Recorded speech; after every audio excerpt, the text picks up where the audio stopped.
Hi guys, today I'm going to show you the new 1.5 card combo for Blue Eyes Fiendsmith or Bluesmith that involves just Sage and any discard, it's so strong. I found it is one of genuinely the best combos for Blue Eyes I've seen, because it is just like it allows you to get into both of your engines. You do have to play one extra brick, but honestly, the brick came up a lot. Even when I just drew it, it was really nice to have. So definitely worth playing. And I will get straight into the combo. So it starts with Siege and any discard. And what you want to do is normal summon Siege. You activate his effect to add, and you're going to grab Maiden of White, activate Maiden's effect to place True Light face up. And then you can do a few different things here. The way I like to sequence it now is link one Sage into Spirit effect to add Mausoleum, activate Mausoleum, then go True Light effect to set, go Mausoleum to targeting Spirit to send Blue Eyes. Then go True Light to set Wishes. Activate Wishes, discarding Effect Failure, or any discard, honestly. And that will allow you to grab, and what you want to grab now is an extra Sage plus Roar with Eyes of Blue. Though you can grab Majesty if you want, but the combo doesn't go as far if you grab Majesty, but it does have different points of interaction, so it's quite decent. So now what you want to do is go Spirit Effect, tribute itself to special Blue Eyes from Grave, and then because Blue Eyes got summoned, you can special Maiden. Next, what you want to do is with your extra normal summon, you want to extra normal your Sage. Because Sage's normal summon effect isn't once per turn, so now you want to add Barrier Resonator. So this is a level 1 Light Fiend that has a quick effect that you can send this card from your hand to the grave for cost, then target one tuner you control. This turn, it cannot be destroyed by battle. Also, you take no battle damage from attacks involving it. So that is really, really strong because you can go Barrier Resonator effect, target Maiden, sends itself to grave for cost, chain Maiden, and because she doesn't target what she revives in grave, you can just revive back Barrier Resonator, who is a Light Fiend. So now you can go link one into Fiendsmith Requiem, activate Requiem's effect to special summon the Fiendsmith Engraver from deck. Next, what you want to do is go Fiendsmith Requiem's effect Engrave to attach to the Engraver as an equip card. And then you can use these two cards to fusion summon. Contact Fuse into your Necro-equipped Princess, because this is a Fiend monster and this counts. This as an equipped spell still counts as a Fiend monster, and Engraver counts as a monster equipped with a monster card, so you can special summon Necro-equip. Next, what you want to do is activate Engraver's effect Engrave to special summon himself by shuffling back Fiendsmith Requiem, which will then allow you to go rank 6 using Engraver and Necro-equip specifically to go into the DDD Wave King High Caesar.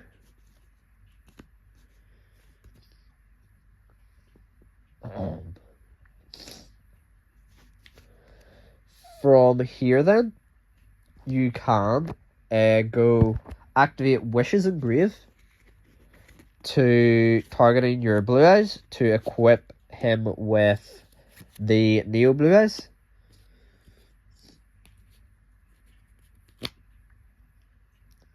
Then you will activate Roar of the Blue Eyed Dragons. And because you control the Blue Eyes, you can special summon Blue Eyes Jet Dragon. And then from here, you can do multiple different things.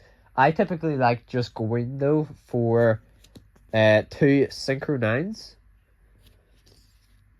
9s. For Spirit and Spirit. And now, from here, you have your fiendsmith engine set up. You have your targeting protection for your 2 Spirit Dragons. And you also have your DDD King Caesar summon negates. And your True Light follow-up. So you have so much follow-up. You have fiendsmith on Blue Eyes follow-up, which is super strong.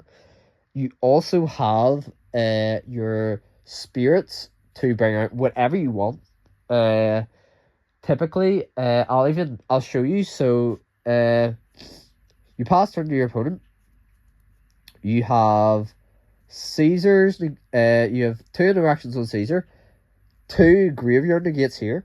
So let's say your opponent starts by going discard fiendsmith engraver, activate fiendsmith tract, discard Lurie.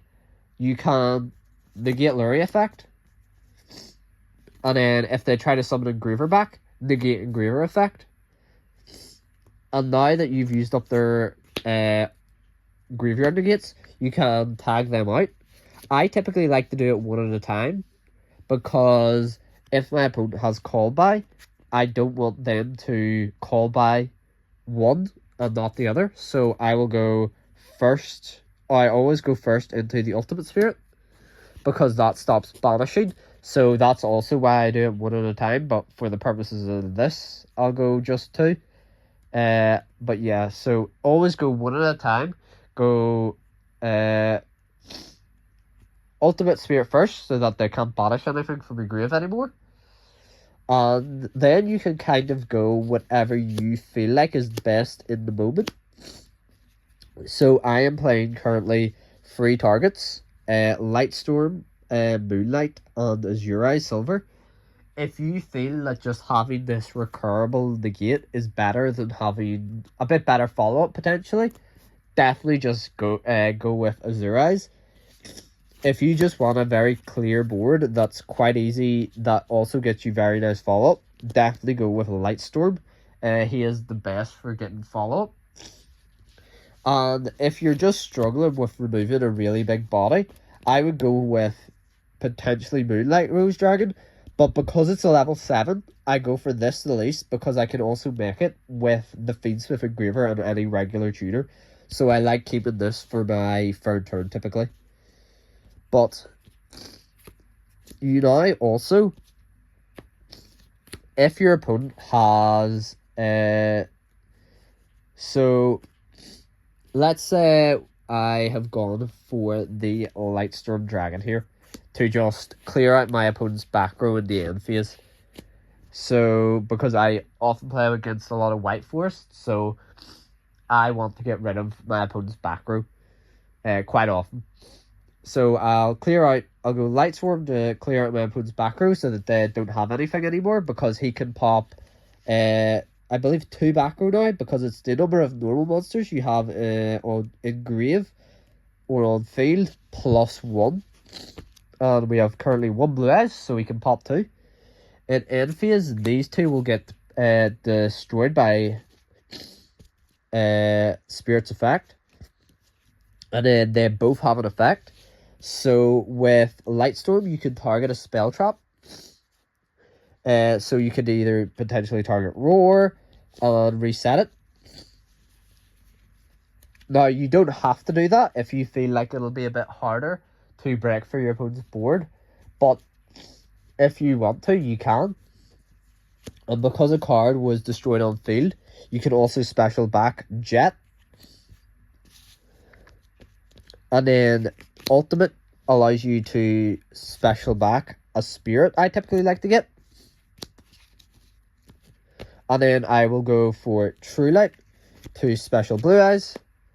And then because Blue Eyes got specialed, I can special back main. So, this is, let's say that Caesar has used up 1 negate here. So he will have detached, always detach Engraver first off Caesar, because that is how you get your fiendsmith line back online, pretty much. So it's the best way to play. So this is the board after having used up all of our interruptions and going into your next turn. So a very strong board that allows you to do a lot. So let's say, let me see, I'll draw a random card for a turn. Let's say I just draw a Drone Lockbird for turn. What I can do is, so from this position to kill, because I want to kill this turn, I won't go Lightstorm to reset Roar. Typically, I like Lightstorm whenever I have a trap that I can reset, because it allows me to break my opponent's board better. So say I was able to get like Majesty out first turn, or I was able to get out something like Imperm or something like that. I'll typically reset that because it'll allow me to pretty much just break my whatever is left of my opponent's board, and it's also recyclable. So first things first, I like to typically go main plus Spirit to summon out Bestial Dispatter. So from here then, I will typically go for, so Bestial Dispatter is just a really nice card to have back. Then I'll go Engraver effect to summon himself by shuffling back Barrier Resonator into the deck. Then you can use an Engraver for a link 1 into the fiendsmith Requiem. Go fiendsmith Requiem effect to special summon out another Engraver.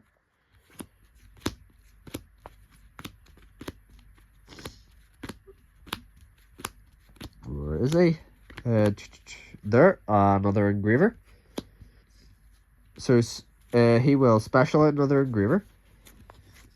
Then you can go Requiem effect equipped to Engraver. Say your opponent has a monster that you want to out, but you can't get over it with just attacking. You could then go Engraver effect, send Requiem to send that monster. But say your opponent has another monster that's also really hard to deal with. You can go, what I typically like to do now is go for Roar's effect Engrave to banish itself to fuse using monsters I control. So I'll banish Roar here to fuse into Tyrant Dragon using Blue Eyes and Jet Dragon. And then after that, I'll go True Light effect to set Wishes for Eyes of Blue. Now, if your opening hand contains Majesty or Roar, I am only playing one of each. You can play Ultimate Fusion as well, but for me currently, it hasn't come up that much. Though I am considering playing it over, I think, 1-for-1 or a second effect failure. A third effect failure, sorry. Because effect failure is searchable in this, and it is nice just to have that third option to get off wishes, so that it isn't dead all the time. But from here, we'll go activate wishes, discarding the draw for turn, whatever it may have been. And then from here, you can add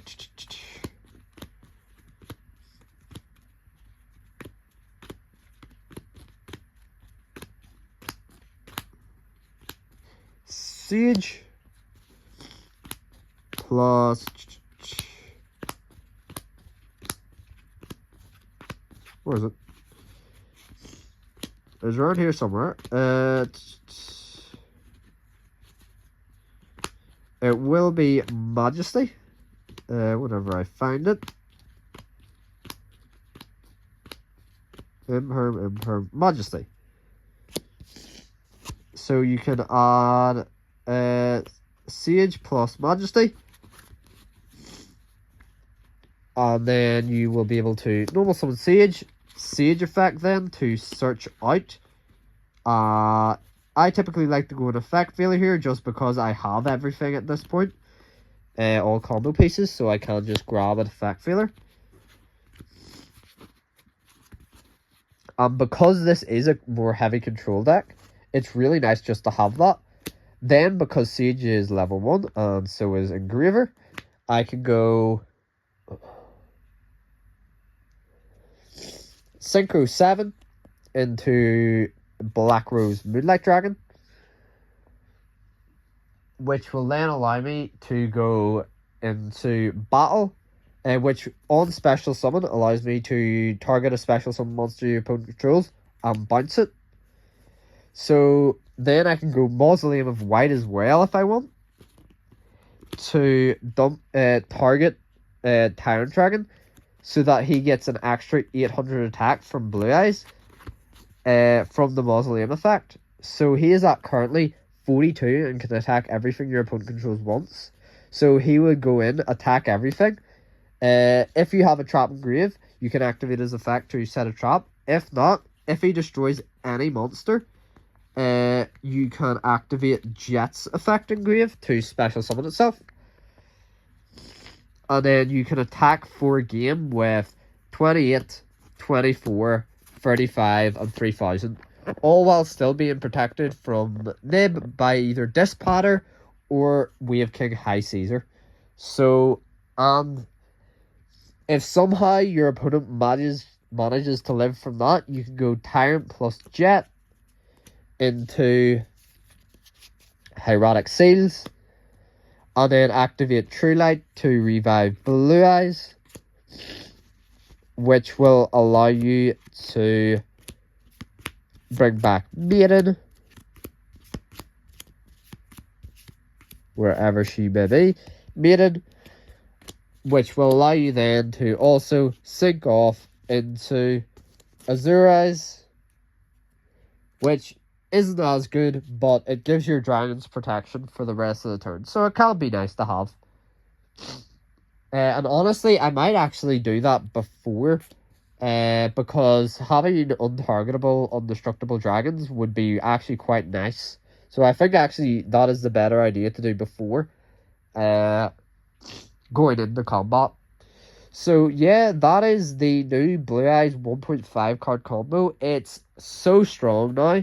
The deck feels really, really good with the fiendsmith stuff because it's really, really good in the grind game.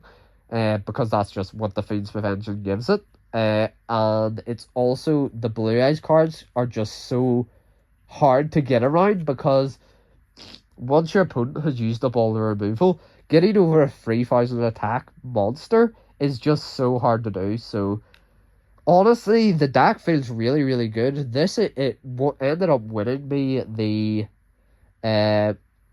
well, it ended up getting me tied first for the pre-release of Alliance Insight, and it felt absolutely amazing. So thank you so much for watching, and I will be back with another locals update on Saturday. See you later. Bye.